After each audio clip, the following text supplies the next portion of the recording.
Assalamualaikum. Welcome to Islamic Finance at the Capital. Today we have a distinguished guest, Dr. Aznan Hassan, President of the Association of Sharia Advisors in Islamic Finance, otherwise known as ASAS, who is also the Assistant Professor with the Institute of Islamic Banking and Finance, International Islamic University of Malaysia. Dr. Aznan, welcome to Islamic Finance at the Capital. Thank you very much.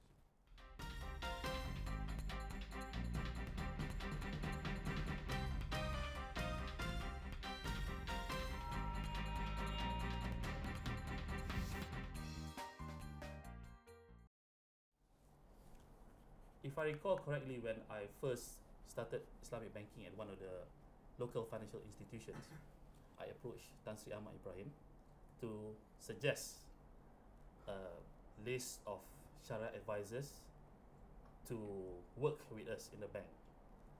The reply that I got from Tan Sri Ahmad Ibrahim was that there is no well-versed, or there's hardly any well-versed Sharia advisors, be it from the fiqh side or from the Islamic banking side, and he suggested a few names, a list from the Sharia side and a list from the banking side, so that later on they learn from each other, intermingle, and their knowledge will be enhanced.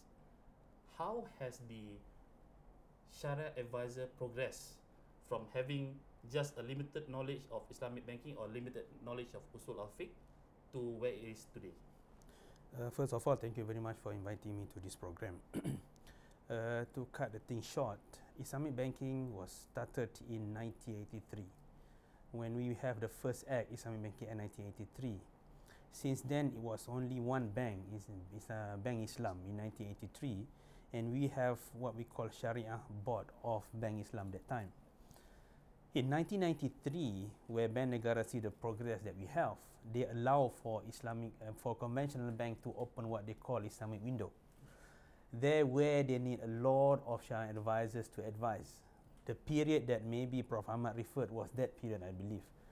In that period, not to say that we don't have anybody who were good in Sharia, but the problem that we face that time is that we don't have enough scholars who understand banking and let alone capital market and everything. So the challenge that time was how for us to get a Sharia scholars who is good in Sharia, and we can find them a lot in all universities that we have in Malaysia that time. But the main challenge is how to get a Sharia advisor that also understand banking. That's why the idea was to pull them together to put a Sharia committee, Sharia advisory board, for them to help one another in having a good Sharia decision for banking. That was back in 1993, and the thing has progressed so much now. But Dr. Azhar, I believe the problem was not only in Malaysia, but on a global scale as well. When we're talking about the lack of experts in Sharia advisors, then it was not just a Malaysian situation. You are right. It's not only in Malaysia. Because if you go back to Islamic banking, it started, the real Islamic banking started in Dubai around 1978, 1977, for example. So from 1997, we start in 1983, it's only 5 years. Right. So the problem that time was not only the Malaysian problem, but also everywhere. But since then, not only in Malaysia, in other part of the world also, they have progressed a lot on that matter. And now, for us to say that there are no Sharia scholars who can advise on banking and capital market and takaful and everything, I think we have to be very careful with that terms. We have a lot of scholars. We have people who are able to advise on Sharia, and this from their accumulated knowledge that they have from their involvement with the banking, the capital market, and takaful for that matter. Starting from 1993, when Bank Negara allowed for Islamic window, we see a pool of scholars who were advising the bank that time. They, from time to time, accumulating the knowledge on banking and finance. So they then blend together their understanding of Sharia with their understanding of banking to advise the bank on how to do the banking in the Sharia manner. If I recall correctly, you mentioned about a pool of scholars. Yeah. Having said that, the pool of scholars you were referring to would end up being in the Sharia board of a few banks at the same time. Exactly. How has things progressed since then? In 1993, there were no such ruling to have what we call limited approval. Means that if you are good, you may be appointed to more than 3 banks, 4 banks, 5 banks, depending on how people see and the demand that people have on you. But in 2006, Bank Negara has come up with what they call General Practice on Sharia 1. That DPS 1, the intention is to create a more pool of Sharia scholars by not only giving them knowledge, nurturing them, training them, but also to put a compulsory matters for the banking sector for them to only appoint one person to one board. So say for example, based on the DPS 1 2006, if you were to be appointed on one bank, you are not allowed to advise other bank anymore. So everyone is allowed one bank and one takaful. So by having that, can you imagine we have how many banks that time together with Islamic banks, Independent Islamic Bank and Islamic Window. So everyone have to have their Sharia board, 3 of them Sharia committee, and they cannot be appointed in other banks. So we create a pool of members. We create a pool of members. At Bank Negara, we have the central CSAC, Sharia Advisory Council, and these people are not allowed to also sit on other banks. So by that, we have a pool of Sharia advisors. From time to time, Bank Negara put also training, workshop, knowledge transfer, knowledge everything for the purpose of creating more knowledgeable people of Sharia that have understanding of banking. Starting from that, you can see the progress in which you have the Sharia people who are very well versed in Sharia and also learning and try to understand on banking to give a better advice on how to do Islamic banking in compliance with Sharia. Dr. Aznan, were there instances whereby, let's say, a latecomer to the Islamic banking sector, because all the better qualified Sharia advisors were taken by the other banks, they were not able to secure the services of an acceptable Sharia advisors to their Sharia advisory board? It's very relative to say who come first, who come later, because at the end of the day, it's about your capability. We have a lot of people who just come last 2-3 years, for example, but they are progressing very well. Not because of they come late or they come earlier, because the issue is about whether you are able to prove yourself that you are capable of giving right advice to the banking sector, to the capital market sector, on whether your advice is worth it for them to take it. Taking your point, right advice. Yeah. If I were a Sharia advisor and I gave a wrong advice for whatever reason, what would happen to me? Okay, that's a good question. What if the Sharia scholars give wrong advice? The word wrong advice from Sharia point of view is something difficult for us to make it objective. You know why? Because in Sharia we have differences of opinion. If I give A opinion, I base on certain evidence of the Sharia, and you give B opinion, and you also based on certain evidence of the Sharia, you cannot say that I give you wrong advice, or I can't say you give wrong advice. Whether it's wrong or not, depending on whether you do your research in coming up with that decision or not. That's why in Sharia we call it, if you give a right opinion, but you don't put your ijtihad, you don't put your effort to derive that ruling, you are still wrong. Because you know why? In Sharia, the most important, your decision is right. Because the most important thing that you have put your exhaustive effort to come to such a ruling. Then when you come to such ruling, after you evaluate all the evidence, you put your preference and everything, so your opinion, even though contrary to other scholars' opinion, is still a right opinion. It's not a wrong opinion. The same for lawyers, for example. You are defending one party, the other party defending the other party. Of course, you will have a different point of view, otherwise there is no such litigation for that matter.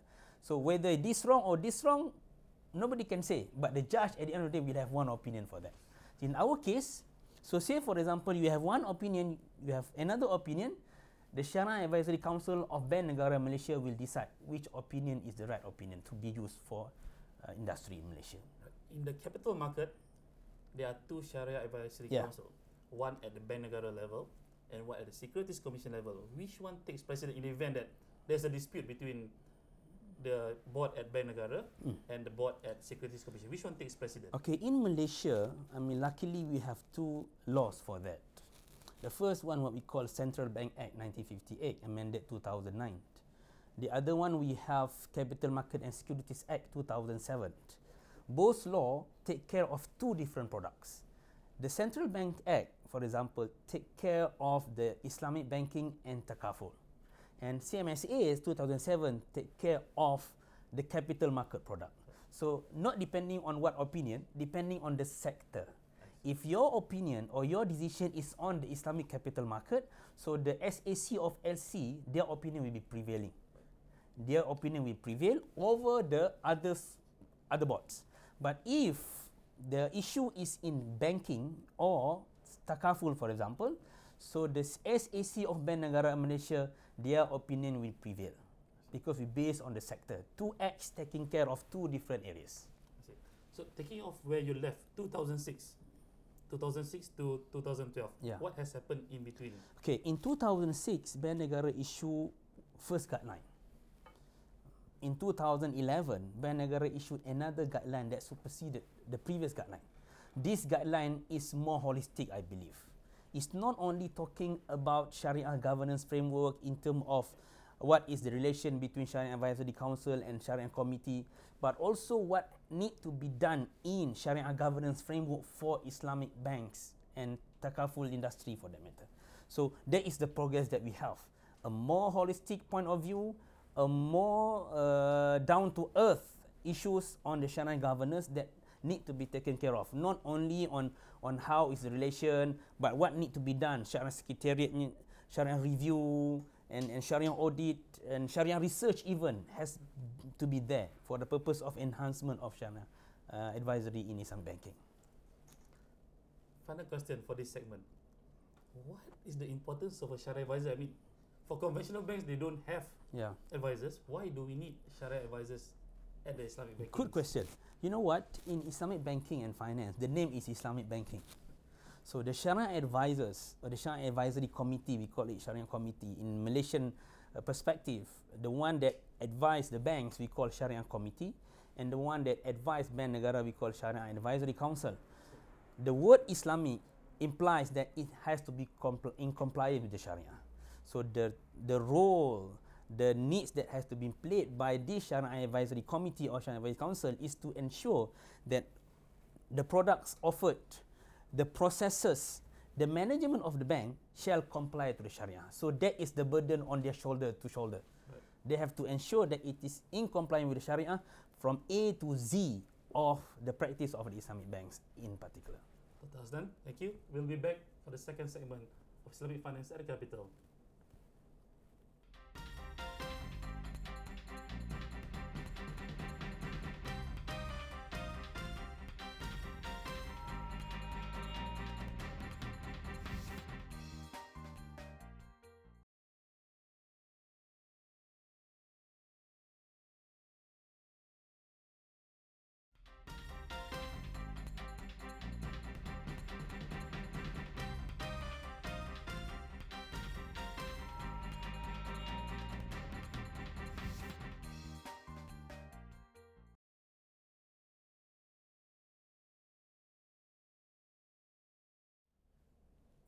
Welcome back to Islamic Finance at the Capital with Dr. Aznan Hassan. Dr. Aznan is also the president of the Association of Sharia Advisor in Islamic Finance, or ASAS. Dr. Aznan, when was the association formed? Okay.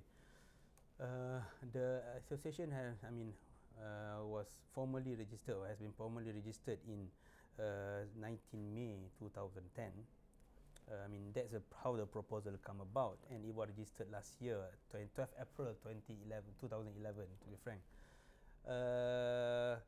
It was the initiative done by scholars in Malaysia. We believe that for us to give a better and a more professional advice of Sharia to the Islamic banking and finance and the stakeholder of Islamic banking and finance, we need a sort of association that associate. The name is association that combine all the scholars, those who give advisory to the Sharia advisory in Malaysia. We have that body to have everybody in for the matter of giving a better advice to the bank, and also to enhance the knowledge of the members. In GIS for that. So membership is open to Malaysian scholars or to overseas scholars as well? Our intention initially is to have this as a bigger umbrella for all Sharia advisors worldwide. Right. But due to certain legal constraint that we have, for the time being, what we have is that this organization, this association is only meant for Malaysian, giving advisory to Islamic banks, capital market and Islamic financial instrument in Malaysia only for the time being. But the bigger picture that we have, we should have a kind of umbrella organization that is international in nature, where we park under that umbrella organization all the association of Sharia advisors in all countries. So country A, country B, country C, they have their own organization and all are affiliated to this international organization. That is the big picture of this association. Right, correct me if I'm wrong, but is this the first such association in the world? Yeah, to say so, yeah, this is the first one. We don't have any association of Sharia advisors in any country so far. Even on the OIC level? Or even on the IC level, we don't have any. This initiative is actually an initiative by some scholars. It's not only a Malaysian scholar, basically. Initially, we tried to have all scholars from overseas. We get blessing from senior scholars, we call it. Also wanted to be in this organization, but due to the legal constraint, we can't have them. So this is the only, for the time being, the first association of Sharia advisors in Islamic finance that has been incorporated to combine all the scholars. What would your criteria be in accepting or rejecting an application? Thank you very much. We have two types of membership